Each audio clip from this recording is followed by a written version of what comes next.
네, 2차 전지 이제 자세히 들여다볼 시간인데요. 에코프로 머티리얼즈 상장 둘째 날인 오늘 상한가에 올라갔습니다. 상장 첫날부터 검색기에 포착되더니 오늘 또 이렇게 상한가까지 올라갔는데요. 이 상한가에 올라간 걸 개인 투자자분들의 승리로 봐야 할지 아니면 2차 전지가 좀 풀리고 있는 건 아닐지 교육 받아봐야 할 것 같습니다. 자, 2차 전지에 대해서 막연하게 부정적인 해석을 해드리는 건 아니에요. 2차 전지도 뭐 검색기에 뜰 정도로 거래 대금이 터져주고 변동성이 확장되어 준다면 그렇다면 당연히 들여다보시는 게 옳죠. 다만 지금의 기준에서 설정해드리는 범위는 그게 불만족스럽단 말이에요. 어떤가요? 지금 우리도 금요일 날 에코프로 머티리얼즈에 대해서 설명을 드렸고 그리고 분명히 저평가는 아니다. 뭐 성장성이 얼마나 뛰어난지 모르겠지만 그 부분은 검증을 하고 가자라는 말씀 드렸어요. 근데 오늘 뭐 보란 듯이 상한가를 갔습니다. 이 상한가를 가는 과정 속에서 저는 좀 불만족스럽다라고 말씀드리는 게 오늘 이제 저희 그 작업, 이 PPT 작업해 주신 분, 원고 작업해 주시는 분이 깜빡하고 까먹은 부분이 있는데 제가 구도적으로 설명을 드릴게요. 어떤 부분이냐면 여기 보시면 외국인과 기관들의 상장 첫날 매도가 굉장히 많거든요. 개인들이 굉장히 많이 떠안았습니다. 그 부분이 전체 상장 주식 수의 뭐 한 7% 정도, 8% 가까이 그 물량을 이제 떠안고 상한가 진입을 하다 보니까 개인들의 승리다. 동학경영의 승리다. 뭐 계속 움직일 수 있다. 이런 부분 때문에 2차 전지에서 낭패 보신 거 아닙니까? 펀더멘탈 따져보지도 않고 수급 논리도 들여다보지도 않고. 에코프로 머티리얼즈가 못 간다는 게 아니에요. 내일장 공략주로도 설정을 잡아놨습니다. 다만 오늘의 기준에 외국인과 기관의 관여도가 거의 없었어요. 매도도 없었고 매수도 없었고 전체 900만 주의 거래량에서 일반적으로는 외국인과 기관, 지금의 시가총액 뭐 5조까지 올라온 상황이라면 외국인과 기관의 순매수의 기준이 아니에요. 매도와 매수 관여도가 최소 15%에서 많게는 30%까지도 형성이 됩니다.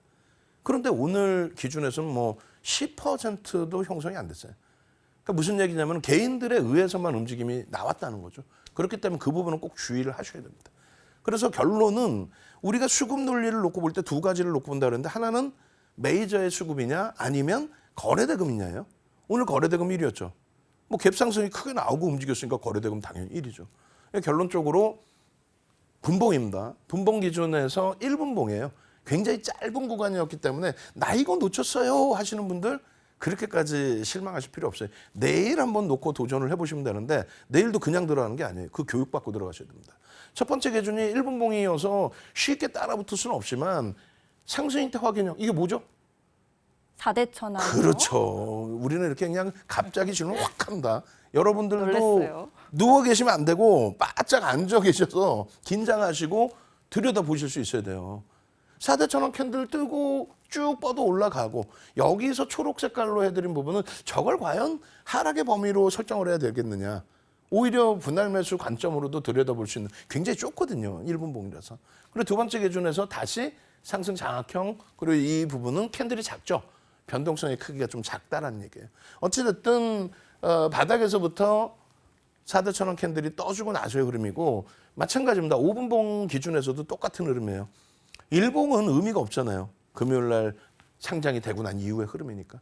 그렇다면 어떻게 기준을 잡을까요? 그 다음 날의 기준에 여러분들 선배분들처럼의 이 수익 범위를 나도 가지고 가고 싶어요. 함께 하셔서 가지고 가고 싶어요. 그렇다면은 내일장에 이 종목을 들여다보시는데 오늘 900만 주 터졌거든요. 조금 이따 교육에서 이걸 설명드릴 거예요. 이게 어떤 기준인지. 근데 내일은 1000만 주가 터져야 된다. 왜? 상한가에 굉장히 빠르게 진입했어요. 빠르게 진입하고 나서 멈춰져 있었기 때문에 거래가 멈춰 있던 거예요. 상장 첫날은 4천만 주. 근데 그 거래량까지는 뭐 터지진 못하겠죠. 결론은 1000만 주의 기준이 터져줘야 된다.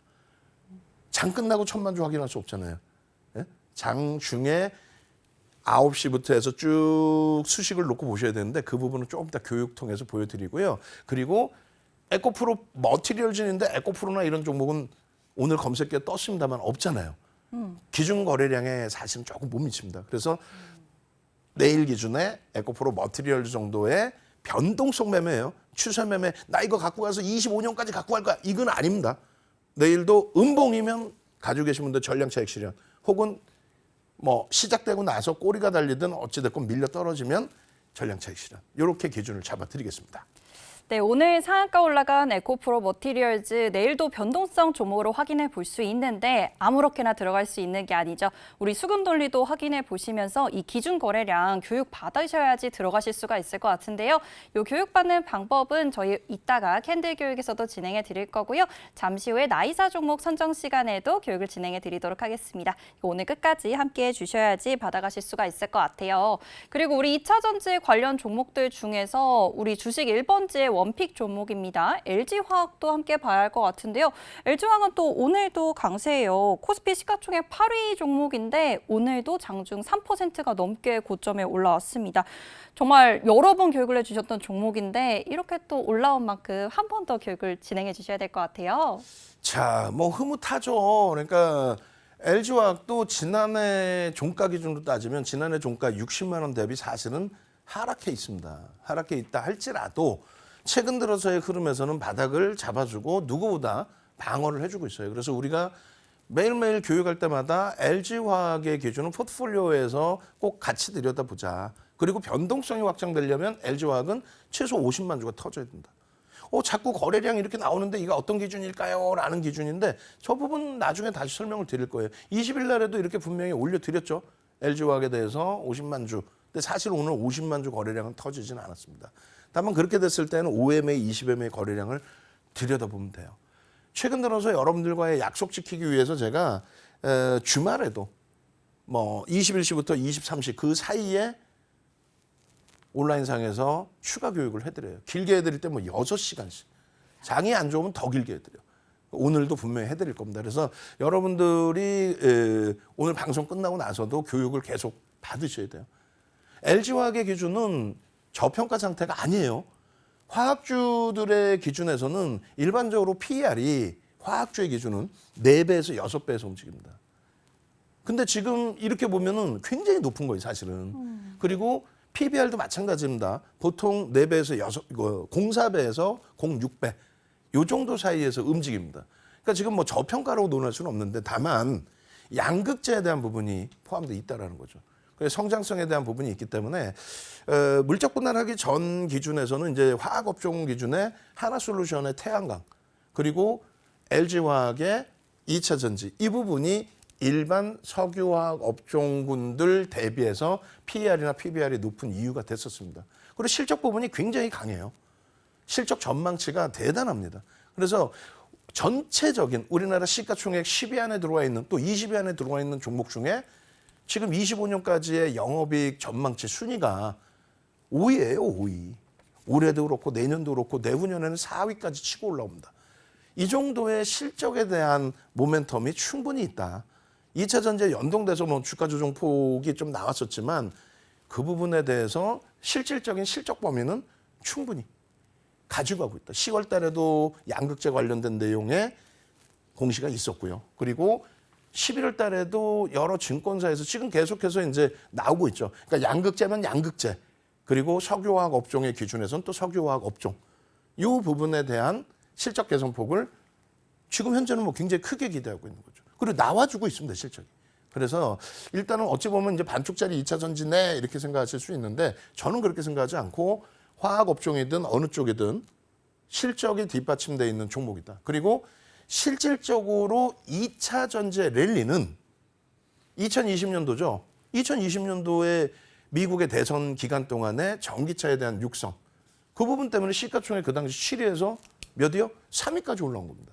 그러면서 357% 그리고 삼성 SDI도 350%대 그리고 SK 이노베이션이 5배 정도. 여기 10위 안에 이때 들어온 거예요. 이때. 그러니까 실질 2차 전지 딱 그러면 사실상 배터리 3사가 20년도 그 당시에 실질적인 랠리를 준 거고요. 그리고 LG에너지솔루션의 작년 하반기의 랠리 이 부분에 대해서도 몇 번 설명을 드렸는데 작년 하반기 기준에서 LG에너지솔루션의 보유 해수가 풀리게 되면서 그렇게 되면서 이제 MSCI 지수 편입 비중이 높아지고 코스피 200 지수의 유동 비율이 높아지고 그렇게 되면서 수급 논리로 마찬가지로 누가 올라가요? LG에너지솔루션이 80%, LG와 삼성 SDI가 70%대. 그러니까 작년에 포스코홀딩스나 포스코그룹주, 에코프로 그룹주 대비해서 배터리 3사가 그렇게 못 움직인 게 아닙니다. 물론 SK 이노베이션은 좀 어려웠습니다만. 그리고 올해 거 마지막으로 보여드리면 올해 들어서의 기준인데 9월 27일 종가 대비해서 그럼 보시면요. 이렇게 돼 있어요. 두 종목만 대형 배터리 업체들 중에서 2차 전지 업체들 중에서 두 종목만 빨간색으로 그나마도 돌려진 흐름이에요. 왜 그럴까요?